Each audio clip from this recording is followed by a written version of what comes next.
Voy a retomar un poquito la frase que comentaba Hugo, y esa es una frase que nos ilustra muchísimo, ¿no? El fin no justifica los medios. En lo ético, muchas veces decimos, es que políticamente está bien robar. Al final de cuentas, nos roban, robamos poquito, pero en lo moral no acepta eso. Entonces, en lo moral o es bueno o es malo. Es que es un niño, es bueno o es malo. Justamente era lo que me decían los adolescentes, pero es que tenía hambre. Ok, si tú le permites robar a un niño a esta edad, el día de mañana va a seguir. ¿Por qué? Porque va a ser una idea errónea que tomo, es que se me permitió y fue justificado. En este sentido, entonces, la teoría busca justamente una concepción que el hombre concibe desde lo bueno para que pueda trascender. Y a partir de ahí, el hombre entonces va a buscar reorientar su vida. Si hay algo que está haciendo mal, va a reorientarla. En el caso, o en el claro ejemplo del árbol torcido, ¿no? Desde que está creciendo la plantita, si se empieza a torcer, habría que enderezarla. Este modelo, esta teoría busca eso, que vayamos creando una educabilidad que vaya perfeccionando al hombre. ¿Para qué? Para que entonces el hombre tenga un autocontrol de sí mismo y pueda trascender. Y este autocontrol no lo va a tener en los valores éticos, lo va a tener en los valores morales, porque en los valores éticos hay cosas que sí se pueden permitir. La sociedad misma las permite, lo que acabamos de dialogar. Ok, robó, está bien, se la pasamos. Ok, mentí, es una mentira piadosa. En este sentido, los valores espirituales no admiten esas formas de ver las cosas, ¿verdad? Bien, dudas con esta teoría, ¿no? No, Nos vamos a la siguiente teoría. No, maestro. ¿Idealismo o racionalismo? Esta teoría es muy importante porque entonces va a empezar a utilizar algo que un niño a partir de los 7 años comienza a despertar y a desarrollar, que es el uso de la razón. Mientras el cosmologismo concebía el mundo como una sociedad democrática, igualitaria, porque donde todos pensamos, se aceptan todos los pensamientos, esta teoría la considera como una entidad organizada jerárquicamente. Y la razón, en este caso, tenemos un subtítulo entre paréntesis, Homo sapiens, es decir, que la educabilidad se va dando en procesos. Así como el hombre fue evolucionando, en este sentido la educación va evolucionando junto con el hombre. Y esta especie de jerarquizarla va a tener mucho que ver con la razón. La razón va madurando, el pensamiento va madurando. Y entonces, a partir de ella, eh, cuando nosotros vamos madurando, no podemos, teóricamente, voy a decirlo porque sí lo hay, adultos que siguen pensando con una mente de niño, ¿sí? Y lo hay. Nos encontramos con alumnos en secundaria, en bachillerato, inclusive a nivel universidad, que siguen pensando de una manera infantil. ¿Qué quiere decir? Que no desarrollaron esta parte del uso de la razón. Y entonces, lo importante del texto, en lo último dice, el pensamiento y la acción se va a tener que relacionar con la teoría y la praxis. ¿Qué es la praxis? La práctica que concebimos desde el uso de la razón, entre materia y espíritu, entre lo que hago yo como ciudadano y entre lo que hago para trascender. Esto es muy importante porque hoy en día se nos exige que la educación no sea teórica, que no se quede solamente en el humano, que no se quede en el individuo, que no se quede en el niño, que no se quede en el uso de la razón, sino que cuando tomas la educación dices, ok, ¿y esto para qué me sirve a mí? ¿Y esto cómo lo desarrollo en mi práctica, en mi vida cotidiana? Eh, Desgraciadamente, por ejemplo, la materia que deberíamos darle más prioridad, que es el de cívica, los valores, todo aquello que nos ayuda a generar una sociedad más justa, equitativa, igualitaria, es la que menos le damos valor. ¿Por qué? Porque entonces solamente nos vamos con la razón matemática, la razón de la lengua, la razón en la expresión de las artes, pero en la razón de ser uno mismo, que es donde esta teoría dice, ok, piensa para que lo que hagas, para aquello que propones, para que aquello que tú te pones como meta te ayude a trascender. Y entonces, he ahí una famosísima frase de un gran filósofo que decía, pienso y luego, ¿alguien se acuerda? Y luego existo, ¿no? Pienso y luego existo. ¿Quién creen que lo dijo? René Descartes. ¿Sí? Y muchos tomamos como broma esa frase filosófica, ¿no? Ah, pienso y luego existo, o no. Esta filosofía de él, de Descartes, era justamente eso. Uso la razón para que por medio de la razón pueda crear, pueda perfeccionarme, para que por medio de la razón pueda avanzar, pueda evolucionar. ¿Qué observamos en la imagen? Alguien que me comparta.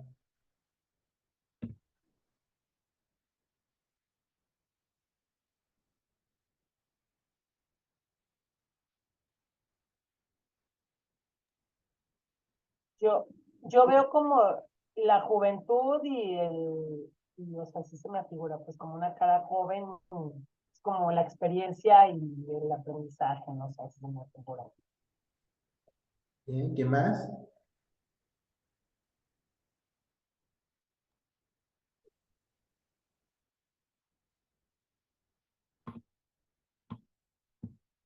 ¿Qué más? ¿Qué más?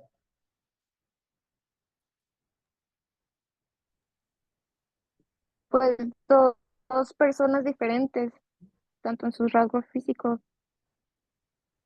Ok. Bien, esta Lo viejo y lo imagen. nuevo. Bien, lo viejo y lo nuevo. Ajá. Ok. Estamos describiendo una imagen en cuanto a la forma y el fondo. Esta imagen, fíjense, tiene que ver mucho con el aspecto educativo. ¿En qué sentido? En que el profesor dice será un ilustrador y el estudiante un cerebro para llenar de ideas. La educación clásica lo toma de esa manera. El profesor, alguien que sabe, alguien que llega al salón y dice, aquí yo soy el que trae la educación, yo soy el que trae el conocimiento y tú eres ese cerebrito, ese botecito al que necesito echarle agüita para que se llene y que hasta ahí se va a quedar. Pero entonces, la función de la escuela es, en este sentido, en esta teoría del racionalismo, es muy elitista, ¿sí? ¿Qué quiere decir? Que hay clases que separan entre el que sabe y el que no sabe, entre el que está más avanzado, el que va a medio, el que está hasta atrás, entre aquel que sobresale en lo matemático, entre aquel que sobresale en las artes, y divide a la sociedad, la jerarquiza de quienes piensan, de quienes sobran y de quienes piensan son los más importantes. ¿Por qué creen que existieron estos filósofos y que eran escuchados y que tenían llenos los lugares donde ellos daban sus pláticas, donde ellos generaban este arte de filosofar? Porque empezaban a dividir a la sociedad, empezaban, inclusive en la próxima imagen de otra teoría que vamos a ver, vamos a analizar cómo la misma sociedad se fue jerarquizando. En este sentido, por ejemplo, desde las formas de gobierno, desde las formas de pensar, desde las formas de educar. Anteriormente, cuando la educación llegó a México, ¿cómo llegó la educación en México? ¿Quiénes la trajeron? Los españoles, Y la trajeron con su propio pensamiento, jerarquizado. ¿A quiénes se les daba educación? pues solo a la gente rica, a los mismos españoles, porque a los indios no se les daba. A ellos se les enseñaba ¿qué? A obrar, a trabajar. Entonces, a partir de ahí hubo una división de sociedad. Pero también cuando se les empezó a dar educación a nuestros nativos, ¿a quienes se les daba educación? También a la gente, o sea, a los más ricos de esa sociedad, a los más ricos también. Y exclusivamente a los niños. A las niñas no. A los niños se les daba matemáticas, arte, todo. A las niñas se les enseñaba a hacer qué. A cocinar, a bordar. Costura y todo eso. Porque entonces la educación estaba clasificada, estaba jerarquizada. Tú naciste para esto, tú naciste para esto. Tu niña te vas a dedicar a ser ama de casa, por lo tanto te voy a enseñar a ser ama de casa. Tu niño puedes llegar a hacer esto, te voy a enseñar de esa manera. Entonces, esta filosofía llegó a dividir a la sociedad. He ahí donde hubo un rompimiento cultural filosófico, porque se empezó a desencadenar esta visión educativa jerárquica, muy situada, muy privilegiada, una educación donde no a todos se les permitía, inclusive para aquellos que eran filósofos, no, ¿quiénes eran aquellos que los escuchaban? Aquellos que querían estudiar con ellos, quiénes eran, de dónde venían, tenían que venir de buenas familias y de clases para poder aceptarlos como alumnos. Entonces, esta teoría, el motor del desarrollo lo constituyen las ideas de los grandes hombres, no de los pequeños, de los mínimos, sino de los grandes. Otra teoría es el existencialismo. Eso es muy importante. ¿Por qué? Porque esta teoría marca una separación entre el idealismo o el racionalismo, ¿sí? La razón viene a decir una cosa, lo existencial viene a decir otra. ¿Qué quiere decir esto? Se opone a la idolatría de la razón, que no todo es razonable, que no todo es verlo desde el uso de la razón. Y entonces aquí sí puede entrar la parte de la pregunta que yo les hice sobre el niño que robó, porque entonces dice, ok, sí se le permite porque pasa esto, es un poquito más sentimental. ¿Por qué? Porque se refiere en cuanto a la creación de un hombre y de una sociedad deshumanizadas. ¿Sí? Un racionalismo que vino a deshumanizar a un existencialismo que busca algo positivo, que invita a anular la razón para lograr sentir y vivir con la naturaleza creadora. Es decir, ¿por qué existo? ¿Por qué estoy aquí? Algo que decía Pascal, el corazón tiene razones que la razón no conoce. El sentimentalismo en este modelo, en esta teoría, es un sentimentalismo positivo, ¿sí? En eso hay que ser claros. Busca justamente que la educación se mire más humanizada, se mire más desde el aspecto del dar sentido, dar respuesta a lo que somos como humanos que a lo que pensamos, ¿sí? La razón entonces se va a convertir en una enfermedad de la vida y la libertad en una pesadilla. ¿Por qué? Porque hay una libertad condicional. En el existencialismo no existen verdades eternas, es decir, verdades universales y absolutas. No existen paradigmas ya dados o hechos por el hombre. La verdad es lo vivido por el hombre. La verdad es la experiencia que tenemos. En este sentido, para un modelo educativo, para nosotros, habría que rescatar entonces el contexto de los niños, qué es lo que viven cada día, cómo viven, por qué viven de esa manera, cómo o por qué entonces un niño llegó todo amargado, todo enojado, llegó sin ganas a trabajar en clase, por qué está triste, por qué está alegre, por qué lloró, qué es aquello que le afecta y que viene a ser parte de una educabilidad que yo como docente le voy a prestar. Pero entonces, si yo soy un docente racionalista, digo, no me interesa, el día de hoy vamos a ver matemáticas, vamos a ver el uso de la regla de tres. Pero si yo me voy desde el modelo existencialista, digo, ok, me gusta, les voy a compartir ese tema de la regla de tres en matemáticas, pero ¿por qué estás así? ¿Por qué lloras? ¿Qué es lo que te preocupa? Y entonces me preocupo más por ejercer una libertad plena que una libertad condicional. Y entonces aquí lo último es importante. No hay hombre abstracto, sino hombres singularidades. ¿Qué quiere decir hombre abstracto? Que se crea solamente en la mente, que es un idealismo. El hombre perfecto. Y en el hombre singular es ese hombre que experimenta, es ese hombre que está en el día a día, es ese hombre que sufre, que llora, que ríe, que vive las adversidades de la vida. Y a partir de ahí crea una educabilidad. El hombre en este aspecto es consciente de lo que le pasa en la vida. El hombre es consciente de que se construye a sí mismo y que se libera de las esclavitudes que se ha impuesto. He ahí donde la educación de los pensadores latinoamericanos va a ser desde una visión liberadora, ¿sí? Ya en su momento, Kierkegaard decía, avanzando desde el ser inauténtico hacia el ser auténtico. La razón vino a crear un ser inauténtico, un ser inalcanzable que se vive en lo abstracto. Hoy queremos crear una educación auténtica, es decir, desde las propias condiciones. Simplemente los modelos, hablábamos de los modelos educativos, pues a veces se nos impone un modelo educativo inalcanzable para nuestras realidades. Que los niños utilicen tecnologías, ¿cuáles? Todos lo tienen, todos en un salón, todos tienen internet, todos tienen algún cañón, todos tienen esto.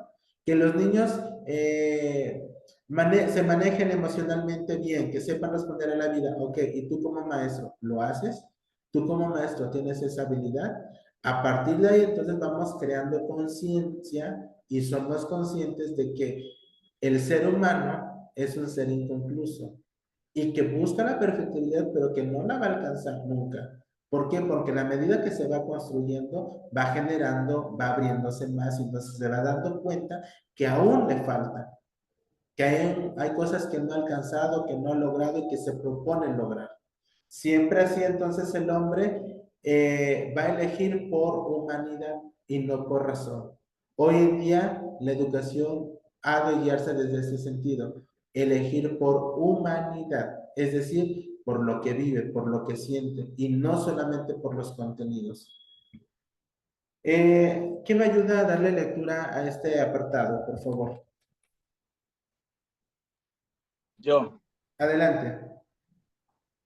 La educación debe convertirse en un proceso iconoclasta, en una lucha contra nuestra moral inmoral, contra nuestras creencias alienantes y nuestra sociedad impostora.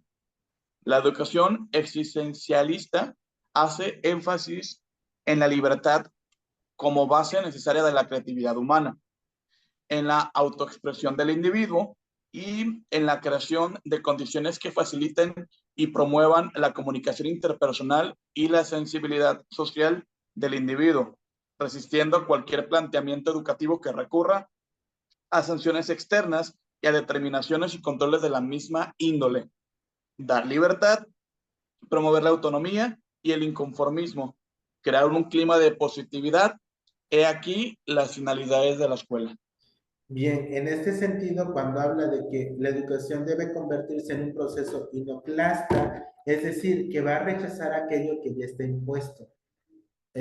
Comúnmente la educación siempre nada contra corriente de paradigmas ya existentes, ya puestos, contra adoctrinamiento. Y entonces la educación va a luchar contra esto. ¿Para qué? Para que entonces el individuo se cree, el individuo se desarrolle, el individuo tenga eh, una personalidad auténtica, ¿sí? Y no una personalidad creada desde, ¿sí? Y entonces aquí es importante la sensibilidad social. ¿Por qué es importante?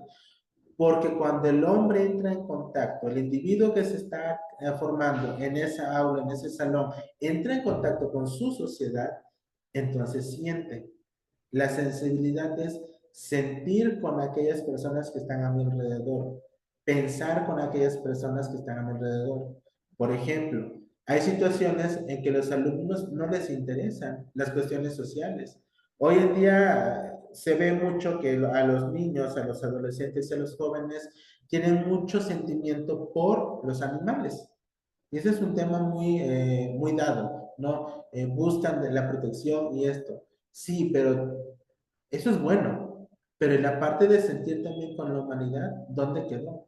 Hay acciones de la vida, acciones de la sociedad que los pasamos desapercibidos, que no nos afecta en nada. Mientras a mí, como individuo, no me está afectando, no me está quitando, no me interesa lo que pasa afuera, no me interesa lo que pasa en esa colonia, no me interesa lo que pasa en ese estado o en mi mismo país.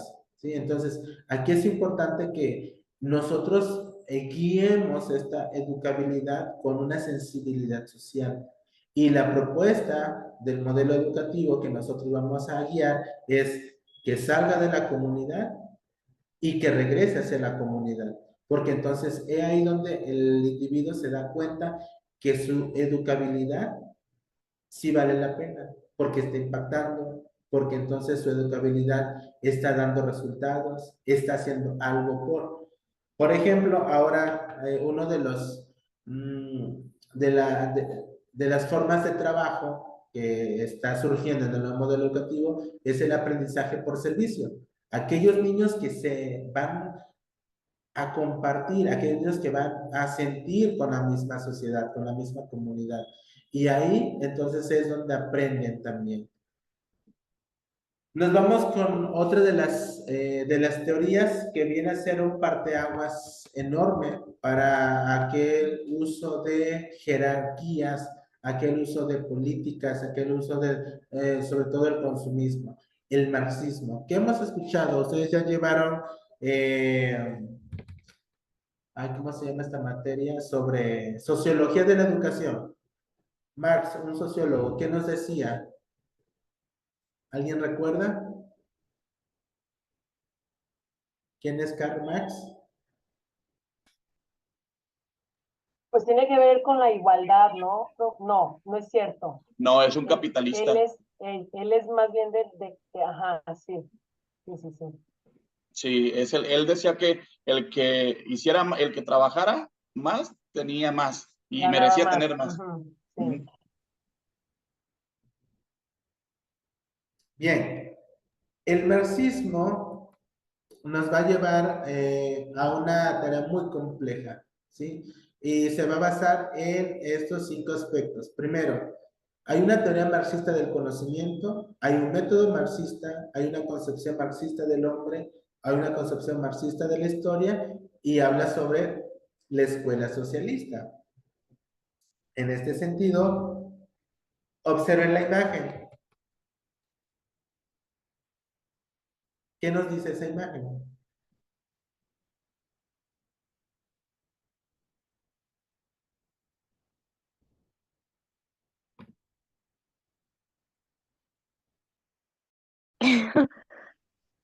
Profe, se nos fue, profe. Una disculpa, me sacó el internet. Se nos fue, profe. A ver, En lo más interesante, ¿ya ves? sí, a ver, dígame. Vuélveme a compartir. No, le digo que se nos fue en lo más interesante cuando nos estaba platicando, nos estaba explicando de esta teoría. Bien. La teoría marxista del conocimiento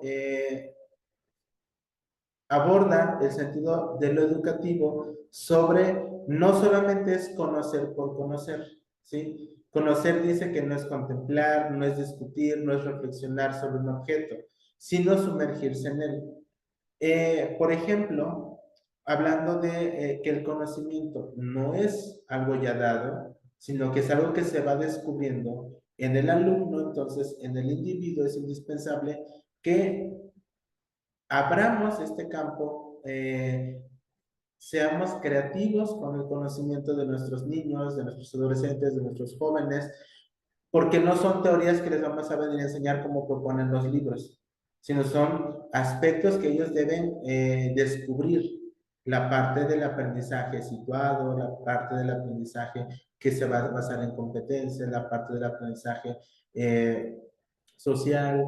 Y esto es muy importante porque entonces no va a ser una educación pasiva, sino va a ser una educación transformadora, una educación activa, que él busca, y donde dicen que el sujeto no genera conocimiento relevante cuando busca la transformación del sujeto. Es decir, que la educación, mientras no se encamine hacia un compartir, hacia un generar una sociedad más justa, igualitaria, equitativa, pues no va a tener una función fuerte, no va a tener una función transformadora. El método marxista puede calificarse como crítico de lo estructural, de las jerarquías, de lo histórico, de aquello que se dialogaba, de aquello que se discutía. Y es crítico en sentido de que pone en tela de juicio todo lo dado, es decir, todo lo establecido. Ok, por ejemplo, en la cuestión de las matemáticas, hay alumnos que terminan odiando las matemáticas porque hay maestros que son muy cuadrados, ¿no? Dicen, sí, pero esta es la fórmula y quiero que lo haga de esta manera. En una cuestión de educación, se me está yendo el internet, me disculpa.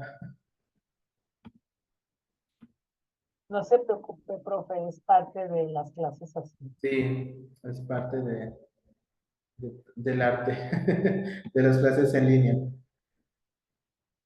Bien, entonces, decía, ¿cómo la educación creativa va a buscar que la educación no sea algo dado? La educación creativa va a incentivar a que el alumno busque, genere ese conocimiento, aunque nosotros ya sabemos que es algo que está establecido, pero entonces va a buscar esto y es importantísimo. ¿Por qué? Porque el alumno se va a adentrar a generar conocimiento, a generar métodos de aprendizaje, a generar su propio conocimiento, a ver que hay un sinfín de posibilidades para encontrar respuestas.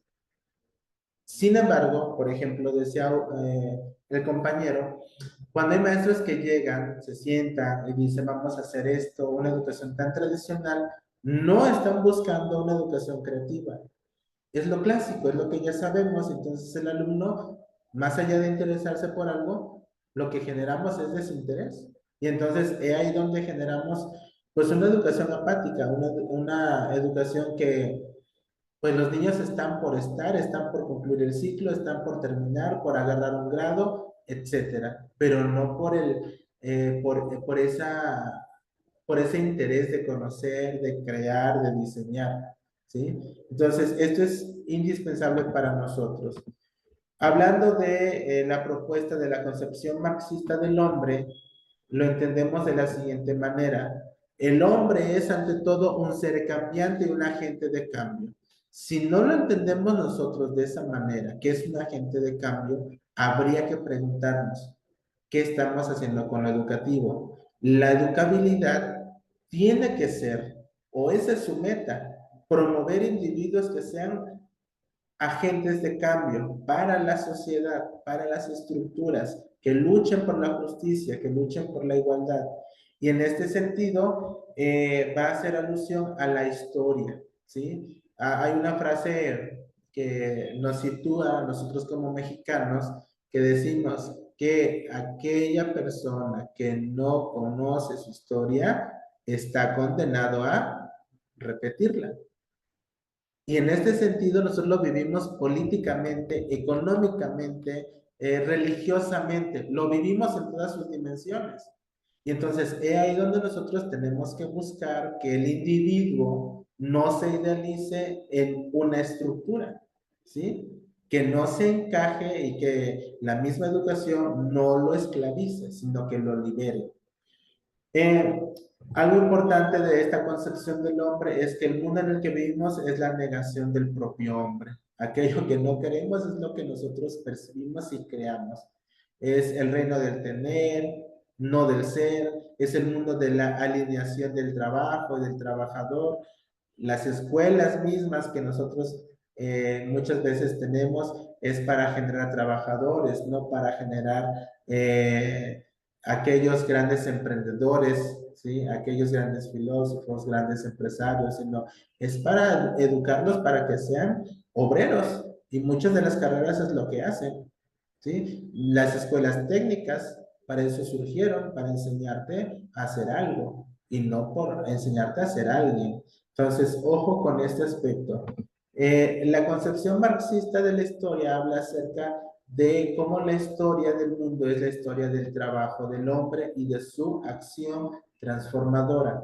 Es decir, los hombres hacen su propia historia produciendo y reproduciendo socialmente su existencia. Todo es trabajo. Y como el mundo ha sido todo trabajo, pues va a seguir siendo de esa manera. En este sentido, el fin de la educación es buscar que el individuo, que el niño, que el adolescente, que el joven empiece a echar esas lucecitas y no solamente contradecir por contradecir u oponerse a un paradigma, sino que ahondar en estos paradigmas, en estos esquemas que ya la propia sociedad tiene establecidas para liberarse de ellas, ¿sí? Más adelante vamos a ver sobre los pensadores latinoamericanos, como les decía, pero ya desde este aspecto hay una visión latinoamericana. En el cono sur de nuestro querido continente se vivía mucho la represión y entonces surgen grandes pensadores que van a buscar una educación humanista, pero también liberadora, liberadora de la esclavitud, una esclavitud social, una esclavitud política, una esclavitud religiosa inclusive. El aspecto religioso también viene a ser, si no es un aspecto liberador, es un aspecto esclavizador. Y muchas veces lo vemos así. ¿Por qué creen que hoy en día mucha gente prefiere no creer? Porque más allá de creer en algo que me va a liberar, me esclaviza. Entonces son las formas de concebir el mundo, de concebir a Dios, de concebir las cosas. Lo político, mucha gente no le interesa lo político. ¿Por qué? Porque es un dilema, es un problema. Hoy hablar con alguien política es entrar en conflicto. ¿Sí? Hablar de economía es entrar en conflicto. Hay tres cosas que al mexicano no le puedes contradecir o no le puedes hablar. De política, de religión y de fútbol. Y de ahí no lo sacas, ¿verdad? Entonces, es importante que nosotros vayamos generando en el individuo este pensamiento, no contradecir por contradecir, sino oponerse a algo que no me libera, oponerse a algo que me esclaviza. En el siguiente aspecto, que es la escuela socialista, ¿a qué se refiere? La escuela socialista pretende hipócritamente, y así lo dice uno de los documentos, será política. Sabemos que todo es cuestión de política, todo es cuestión de economía, todo es cuestión de cultura, todo es cuestión de religión. Inclusive aquellos que, por ejemplo, dicen, es que yo no creo en nada, yo soy ateo. Bueno, no crees en algo porque hay algo que te hizo no creer en ello. Entonces, la escuela socialista lo que va a buscar es que se genere menos el capital, ¿sí? Que no entremos en ese paradigma de burguesías, en ese paradigma de la sociedad estratificada, de grupos, de pertenencia, que nos van a dividir. Y entonces va a buscar una educación que sea para servir hacia una revolución mental, hacia una revolución de los paradigmas. Hoy en día si bien es cierto, no se le dice así escuela socialista, pero los grandes centros universitarios, inclusive los de preparatoria, alumnos que se suman a una lucha o a una causa social. Y muchas de las veces es bueno, porque es de las formas cómo se pueden dar a escuchar, cómo los gobernantes, cómo aquellos que dirigen una nación, un estado, pueden escuchar. Si bien no hacerles caso, pero sí se hacen escuchar estos estudiantes. Y entonces es lo que busca este tipo de escuela, que generar mecanismos, ¿para qué? Para ir en contra de aquello que nos esté oprimiendo, que no nos libera, que nos esclaviza, etcétera. Eh, Vamos con un último aspecto, el transhumanismo. Ay, la clase pasada les hablaba un poco o les hacía referencia hacia cómo la inteligencia artificial ha venido a revolucionar mucho las mentes. El transhumanismo, entonces, va a considerar al ser humano como centro, fin y sentido de toda la realidad. ¿Por qué? Porque entonces en el transhumanismo la democracia de lo existente se confunde con la solidaridad de todos los seres. Y en este sentido hay algo muy característico del transhumanismo, la libertad y la capacidad de transformar lo creado, de transformarnos nosotros como hombres. El hombre va a buscar algo muy importante, relacionarse positivamente con su realidad. No va a buscar los errores máximos, sino los errores mínimos. Y lo que va a buscar es aquello en lo que es asertivo, aquello en lo que sí le está haciendo bien a la sociedad y a sí mismo. El hombre, aquí hoy en día nos hemos vuelto muy expertos, luchadores sociales de lo ecológico. El hombre es por esencia un ser ecológico y social, es decir, reutilizable. Alguien que puede renacer, que puede compartir con el mundo. El transhumanismo busca generar esa conciencia con lo que existe, cómo lo cuidamos. Hace poquito, bueno, no hace tan poquito, pero uno eh, de las figuras religiosas eh, sacaba un documento sobre la ecología y el cuidado de la casa común, Francisco, el Papa Francisco, y nos hablaba justamente cómo el hombre entonces tiene una causa social ecológica. Y el transhumanismo dice, pues esa es la causa. ¿Cómo buscar que aquello que tenemos también sea parte de nosotros y no lo veamos solamente como algo creado? Ah, ok, esa planta se creó para algo y tiene una finalidad, pero no le encuentro un sentido para mí, sino al contrario, encontrar algo afín a mí con todo lo que existe. Y entonces no perdemos una identidad, no perdemos algo que solamente lo materializamos, sino algo que lo espiritualizamos, algo que nos lleva a, como decía la teoría trascendental, nos lleva a algo más, nos lleva a trascender, cuidar los animales, cuidar el planeta, pensar en el cambio climático, que muchos no creen en eso, etcétera, etcétera. Eso es muy importante. Y entonces el transhumanismo va a desconfiar de algo, de una postura totalitaria, ¿sí? Y dogmática. El transhumanismo va a romper también con esquemas, con paradigmas ya